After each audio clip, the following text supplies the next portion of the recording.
Welcome to Strong by Nature, your portable campfire sessions for living strong, balanced, and connected the grizzly way. Today I want to talk about working with your hands, building, cooking, gardening.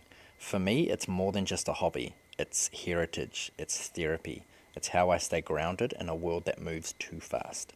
So, woodworking is in my blood. My grandfather, my father's father, was a carpenter. His brothers were carpenters. A lot of their sons were carpenters. So down our little line, my dad's little line, I'm I'm the only one. None of my cousins, none of my dad's brothers were actually carpenters or nothing. Just me. None of my cousins. I'm the only builder. But that whole side of the family, there's heaps. My grandfather was a missionary. He built houses and schools and shit in Papua New Guinea. So I always grew up around woodworking. My grandfather passed away when I was quite young, so my dad inherited all of his old woodworking tools and fucking machinery and everything. So from a young age, we had all of like our garage was a mini workshop, and my dad built our family home. He had help from his father at the time, but he did a lot of the work that he could himself. And then there was just always projects. He built this incredible dining table that they still have, this massive wall unit. Like any little things around the house, my dad would build. A lot of our games and toys as kids, like every little boy wants a toy gun or a toy sword or something like that. Mine were all just made from scrap bits of wood that my dad had just knocked together for me, and I'd watch him do that. And then once it broke and he didn't want to make me another one, I was like, well, sweet, I watched you do it, I know how it works. We had this big, it's called a bandsaw. So it's a picture like a conveyor belt, two big wheels with a band running through it, and there's saw blades on that, and so that runs through this table, and you can cut all sorts of curves and whatever you want with that thing. My dad used to go nuts if he heard me switch that on, and so I worked out that I could spin the wheel by hand. And so while my dad was inside, I could spin it by hand, and he couldn't hear it going. It took ages, but I could do my little cuts and I could make my little things. And one day, and I've still got the scar, I'm looking at it right now, I opened up the side of my pinky finger on my left hand, and I'm screaming, and I run inside and tell my dad, and he's asking me what happened, and I told him I was playing with the saw, and he smacked my ass and told me that it's my own stupid fault anyway. But my point is, like, we grew up working with our hands, making things, watching my dad and my family members working with their hands. So yeah, my dad's not a builder, but he built shit. When we moved to Hamilton, he obviously had to have a contractor build the house for him, but he did as much of that work as he could. The stuff that didn't have to be actually certified, he did it himself. He laid all the block work for the foundation in the basement, and I was like 11 years old. I was carrying blocks around for him as he did all this shit working in the sun. And the carpenter come through and did all the stuff he had to do. We moved into the house before it was finished. My dad lined all the walls. He did all the tiling. He did anything that didn't need to be fucking signed off. My dad did that. So I grew up watching this super handy guy. So obviously I get towards the end of my school years and I'm starting to fuck around a little bit, and my dad says, look, you know what, I'm not paying for you to finish school, go and get a trade. And so that's what I did. I started plastering, and I got about a year into that apprenticeship, and I was like, fuck, like I'm not doing another 3 years of this. Like, I already know how to do it. I can do it with both hands. So I switched over to a building apprenticeship. And so that's what I did for a long time. That was my background for a long time. And look, I'm not the world's neatest, tidiest carpenter. I've found my own style. When we had the coffee shop in Morena, like, I built a lot of the furniture with scrap wood that we were being donated, old pallets, and the beauty of working with this old bent sort of stuff is you can relax a little bit. It's never going to look perfect anyway, so it doesn't matter if your cuts aren't perfect. It doesn't matter if shit doesn't line up. It doesn't matter if a screw splits it somewhere, because there's already fucking splits and shit in it anyway. So I just really fell in love with this idea of recycling, repurposing, taking an old cabinet that was already fucked up anyway and just fixing it up a bit, sanding it back, giving it a new paint, and yeah, just working with old recycled rough timber. So woodworking isn't the only thing I want to talk about with working with my hands. Gardening is the next little thing that's become a massive obsession, hobby, and that for us lately. So my grandfather, my mum's father, and my mum both had massive veggie gardens when I was a kid. So we grew up with fresh produce on hand. It was always seasonal, and so I I've always had that understanding and that connection with fresh fruit and veggies, and it's only later on in life that I've got into it now more because we wanted to give Sol something different with her early education here. My brother and my sister-in-law, they grow probably 80 to 90% of what they eat off their land. They've got a little lifestyle block just outside of Hamilton.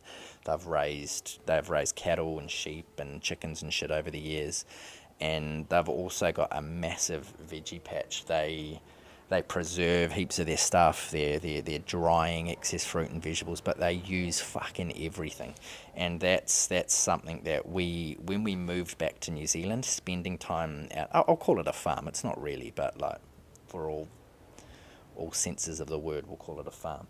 So we used to spend time out there on the weekend, like hanging out with them in the veggie patch, watching all the little things they were working on, and it was just fucking incredible to see. Inspiring to a point to being like, well, fuck, anybody can do this, but at the same time, we're like, we don't want to go that far with it either. Like, if we can grow a big percentage of what we're eating, awesome. But now our garden project in Ecuador, it was obviously inspired by them, but it was more as well about giving Sol something different with her early education. When we first, sorry, there's a lot of noise in the neighborhood. We get a lot of the beautiful background, birds and fucking shit like that, but we do get a lot of people driving around like morons. So where was I? Yes, Sol's early education. So we weren't sure what we were going to do with her in terms of daycare when we first moved here, because it's super expensive and it's only a few hours at a day. So we were like, we can't really justify that. So we were like, let's just start teaching her about some different shit. So she's been outside with me most days, building little planter boxes and growing different things, planting seeds and watering them. So she's seeing what we saw early on in our childhood of, like the stuff you throw these little things in the ground, they turn into a little green shit, and then it grows a bit more, and then boom, you've got food you can start eating. And so the next thing is cooking. That's another thing I like to do with my hands, another little craft I have. So I've been obsessed with that for a long time, but it's been something that has never been like learning professionally. It's just been an experiment, like I just enjoyed the idea of cooking something. All of our meals as kids were home cooked. Mum cooked dinner every night. Dad would cook sometimes and it was shit, so after a while we just, we talked him out of stopping doing that for us. But Mum always cooked our meals for us, our dinners, our baking, all of our treats we had as kids at home was all made by my mum. So there's always been this obsession with being like, shit, I love the idea of creating some food, creating something with my hands. So I'm not really a recipe follower. I like to look at a recipe to see what I'm supposed to put into it and get like rough like sizes and everything, but I also like to play around with the flavors myself, to actually taste things. And not as often now, but early on, like when me and Belle first got together, early on, it was pretty hit and miss. Like sometimes a meal would be good, sometimes it was like, oh, there's too much salt, it's missing this, it's not very deep. I'm getting a lot better with it now, but it's because of the way I cook, like I've got the stirring spoon or whatever it is that I've got there, but I've always got a little teaspoon next to me, and I picked that up. We lived with a chef when we lived in Perth for a while, so I used to pick his brains. I used to just love sitting there watching him cook and looking at the way that he was doing things. And then more recently, where we were living in Hamilton for a while, we were living in a granny flat in my friend's house, and he's a chef as well. He had his own restaurant, so every Sunday he would cook for us, and I'd be up there watching the way he does things and pick his brains. And the big thing I notice from a lot of these chefs is, again, like they don't necessarily follow a recipe. Like they've worked it out over time through trial and error, and they just punch these things out. They know how it's supposed to smell at each stage. They know how it's supposed to taste. They know roughly how much of each thing to put in. And so that's more or less what I do now. I like making a spaghetti bolognese, and it's probably not the traditional thing, but it's fucking good. And I don't follow a set recipe. I just know how much of everything to put in now, and it works out more or less the same every time. So yeah, cooking is just a another outlet for me, another chance to use my hands to create something. So working with your hands, whether it's working with wood, with soil in the kitchen, it connects you to your roots, to your body, to your creativity. And like another thing on that is I'm a musician. I'm not the world's best musician. I've played in bands over the years, but I'm more or less self-taught. Like my parents put us into piano lessons at a really early age, and I got out of it after about 6 months because I fucking hated it. But I started getting into music as I got older. Started getting into punk rock and all of that once I started getting more into skateboarding, and so I talked my parents into getting us a family guitar. But again, like I didn't want to get lessons. I was just like, I'm just going to watch videos. The internet was already a thing by then. So I was like, I'll just find tabs and I'll just learn by ear and learn by playing and just by looking at tabs. I can't read music. I still just play off chord charts or off tabs or again just by ear, but that's still something else that I fucking love doing. I love creating. I love hearing a song and just making my own little version of it, playing it my own little way. So it probably makes me a terrible bandmate, which I'm not going to be a bandmate ever again anyway. But like the idea of playing with somebody else, it would be annoying because I don't want to play the actual version of the song. Like I want to just jam and do it how I enjoy playing it and put my own twist on it. So that's just another element of working with my hands and just reconnecting with something different. So yeah, let's just go back over a few of the little points there. So like, there's obviously for me that like, there's that heritage side of it, the woodworking lineage, the gardening tradition in the family and the family meals. And like a funny thing actually going back to the woodworking heritage as well is I never really knew the details of my mum's like extended family. Like I knew, like I'd met some of them, but there's obviously like lots of her cousins that I've never met at all. After I left Taupo, I moved back to New Plymouth, where I grew up. I needed a change. I think I was 25, 26. It was actually where I met Belen. She was living in New Plymouth at the time. So I moved back there. I find a job working as a builder again, and I'm working with this guy called Sean, who he's an older guy, and like he's a bit painful, but I also know the game. Like you don't give too much opinion to an older tradesman, because he's been there, done that, he's seen everything, so everything he knows is right, and you just toe the line. So it was very much that kind of thing. But we had to do a job out of town one day, and so it was about an hour and a half drive. So in this drive, like we just sat there talking and just kind of, you kind of have to get to know each other in those kind of situations. So we get talking away, and he's just asking me why I've moved to New Plymouth, and I said I grew up here, and he goes, oh, okay, so what are your parents' names? Because he's about the age of my parents, so he's probably just curious.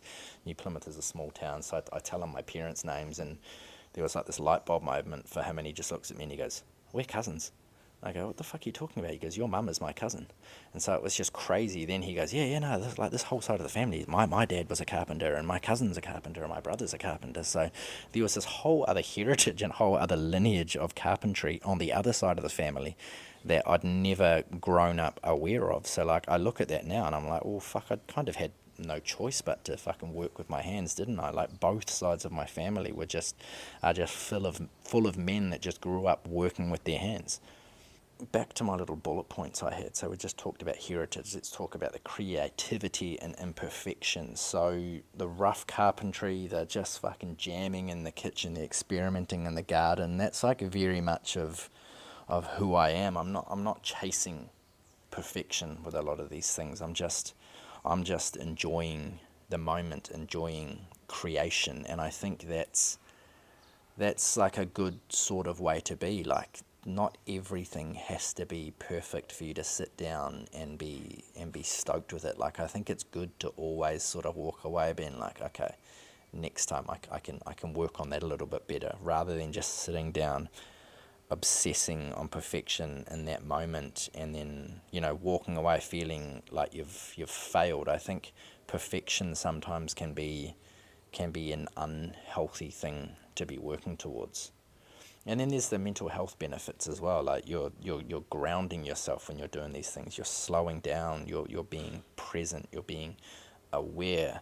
There's the making over consuming, which it feels good, not always buying something.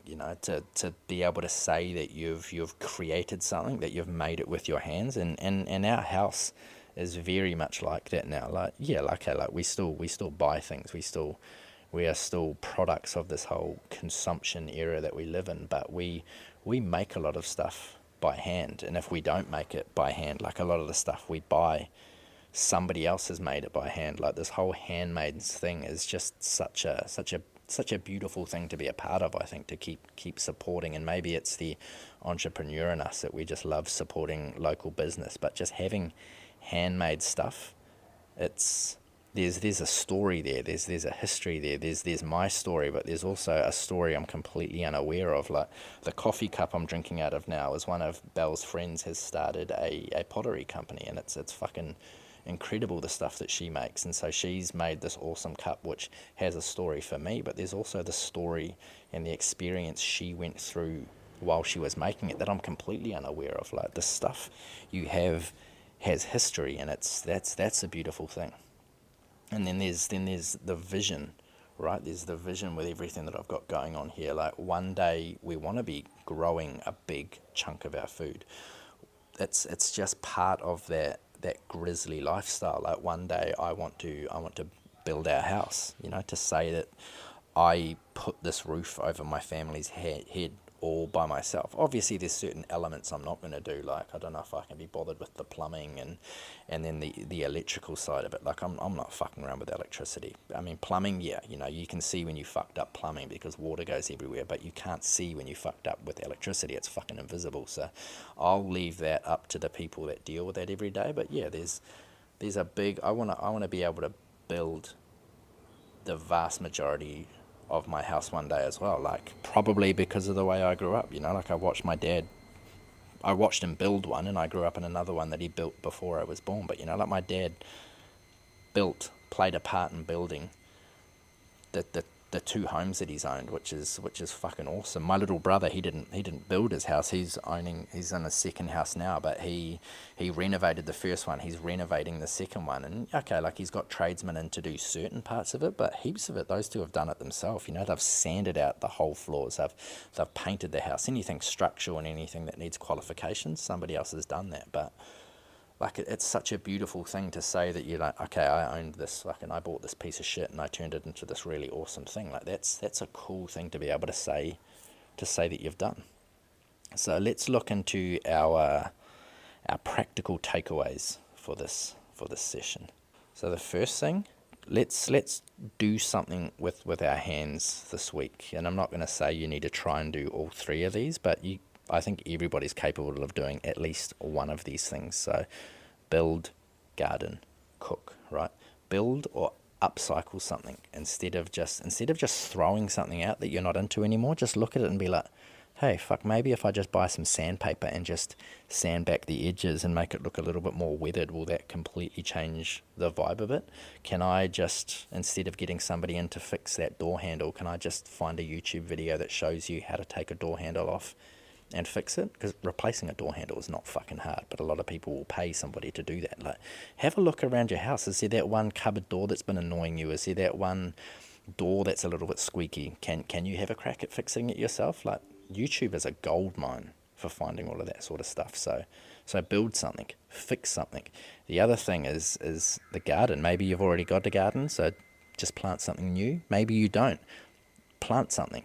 Get a little windowsill herb garden going. Get yourself a cactus. That's where it all started with Belen. Like Belen's garden obsession is with actually growing and planting stuff is a lot older than mine. She's been buying cactuses and little decorative plants for around the house for fucking years, and that's that's been a beautiful thing, just having green all through the house. So go out and do something like that. Get out on Marketplace and pick up a cactus off somebody for fucking $5. Like, they don't need a whole lot of maintenance.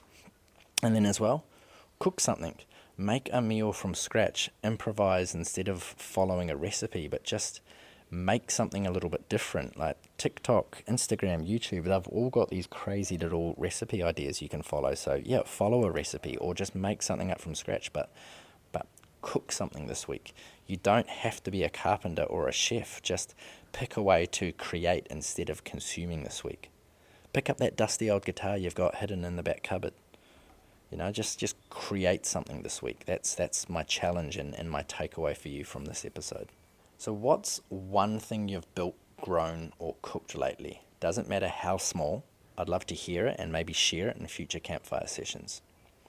Working with your hands isn't about perfection. It's about connection to family, to nature, to your own creativity, whether it's wood, soil, or food. Maybe it's a piece of artwork. Maybe it's music. It's how we remember what it means to create instead of just consuming. Stay strong, stay balanced, stay connected. That's the Grizzly way.